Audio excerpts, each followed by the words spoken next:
This is about to be a huge builder gel video. What's up, nail crew? It's Nicole, your fellow nail obsessed DIYer. Today we have a bunch of stuff in store for the video. First, I'm going to fix my shaping because I just wasn't feeling the square nails anymore. I know you guys probably see me change my nails a million times, but the fun of doing your own nails at home is this is what you can do. After I finish shaping, I'm going to remove the top layer of the builder gel and show you how I prep my nails and then how I do a fill. So when I'm shaping, I've really started to try to use my glass files more than a regular file if I'm shaping like on my natural nails, or even though I have a little bit of builder gel on, it's a really thin layer.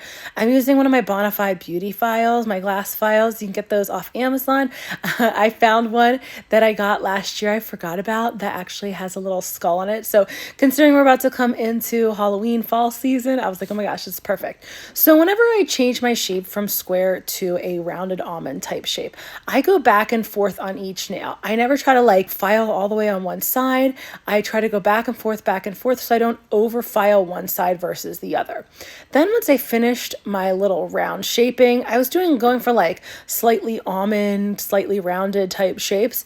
Now I forgot to press record when I was removing the builder gel on my left hand. So you're going to see me remove the builder gel on my right hand.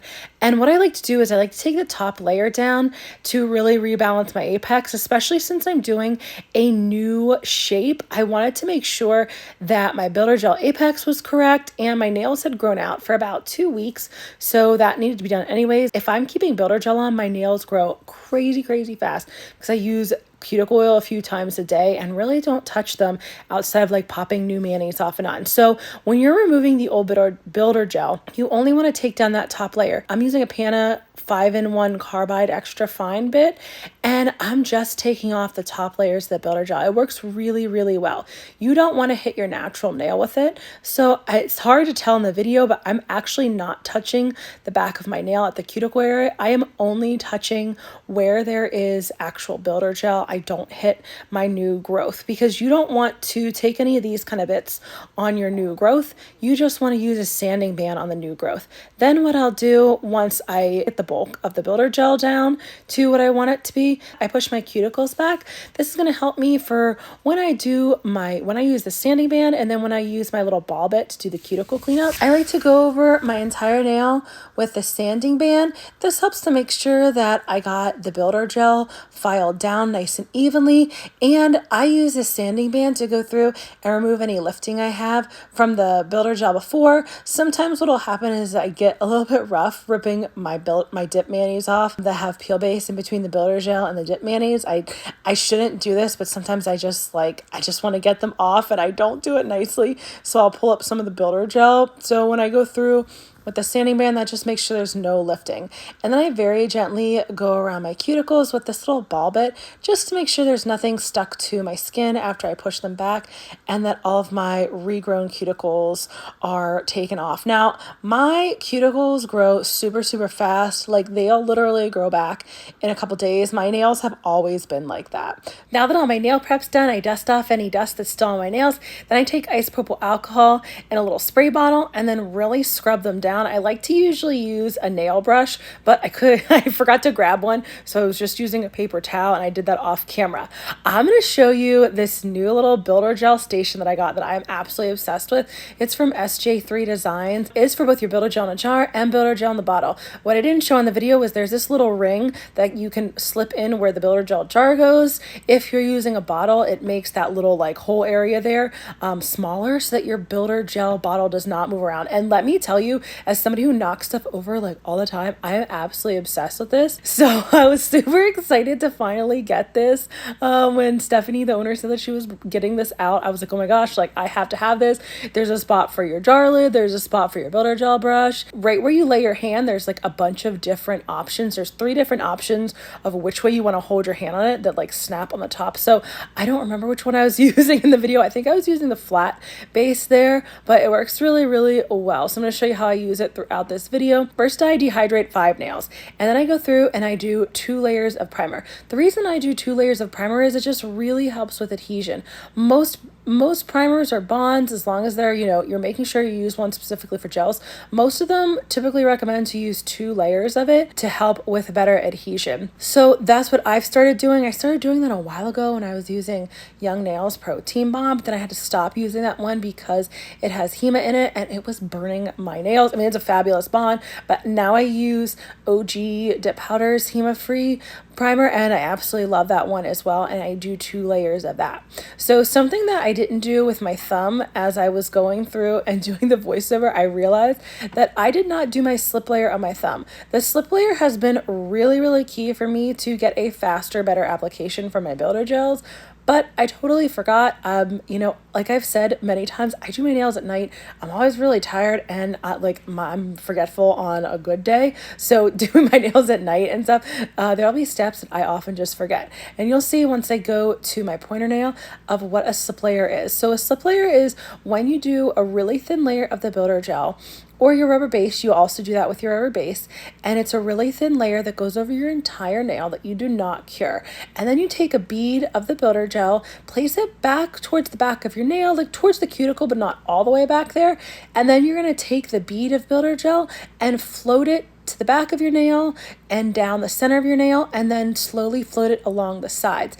This helps to build your apex naturally, along with flipping your nail over. That also really helps to build a natural apex. And I like to use a really thin nail art brush to get the builder gel close to the sides so that I don't have to use the big brush. Now, sometimes I use the big brush to get my builder gel close to the sides. For the most part, I like to use a small nail art brush. It just really, really helps to not get so much onto the sides, because if you can keep your builder gel apex structure in the proper place as you're doing the application, you're not going to have to do as much filing and shaping. So when I first started doing builder gel, I was not as good at this. First of all, I didn't even use a slip layer until this year when I finally saw somebody do it. I don't know how, when I've watched literally hundreds of hours of videos, I don't know how I missed people doing that in videos, but apparently I did, or else just no one did that before. I'm not sure, but I saw somebody do it. I think it was either this year or last year. I finally was like watching another video on it, and I saw it and I was like, oh my gosh, the slip layer is great. Look how much better the builder gel applies down your nail. But anyways, I was not focusing on my apex during the application, so I ended up having to file and shape a lot more. And for somebody who, likes to do their own nails at home but doesn't want to spend hours and hours and hours, the more you focus on fine-tuning these little nuances and tips about how to do your nails properly, the easier it's going to get and the less time you're going to have to spend. So this was one of my quickest builder gel fills, between focusing on my application and having this little station here that all my tools weren't falling all over the place and I wasn't knocking the builder gel over. I will say I got this fill done in under an hour, which for me was really, really good. I'm not fast with doing my nails. Once you get your builder gel in the correct place on your nail, you're going to want to flash cure it for 5 seconds. Or up to 10, 5 to 10 seconds of flash curing your nail before you move to the next one. That's going to keep your builder gel in the right place so that it doesn't move by the time you get to your next nail. And then once you finish with all 5 nails, then you can go back through and fully cure. And I always cure my thumb separate. Then I do my pinky through pointer to make sure that my thumb is laying in the light at the correct angle. If you guys heard rustling noise in the background, I keep forgetting that I have jeans on as I'm doing this voiceover, and I so rarely wear jeans.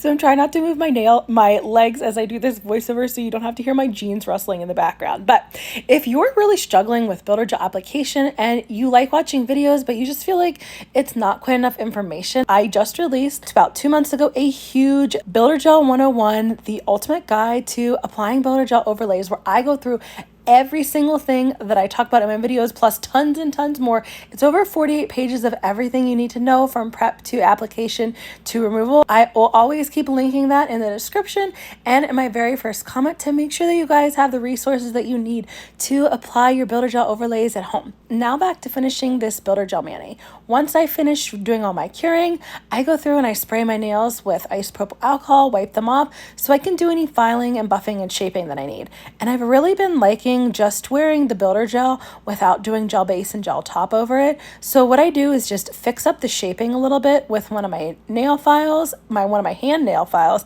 and then I go through with this flexible file and smooth out the top really, really well. I don't even put the gel base and gel top anymore over before I do the peel base. I've just been trying to play around and see how much I need of the peel base to do in between dip manis if I don't actually put the gel top on. Now, if you're somebody who struggles with getting your peel base to pop off, you're definitely going to want to use the gel base and gel top, but I've been really trying to experiment still and see if I can do it without it. If you get too much of the builder gel stuck back towards the back of your nail and it just doesn't feel like it's in the right spot, you can take an e-file and just go around your cuticle area to really clean that up and make the apex a lot nicer down to the back. I use the same Pana fine barrel bit that I use to go around my cuticle lines after I'm done dipping. Then you can spray your nails with alcohol. And if you're still struggling with builder gel application, then check out this next video and I'll talk more about it. Thanks for joining me today, nail crew.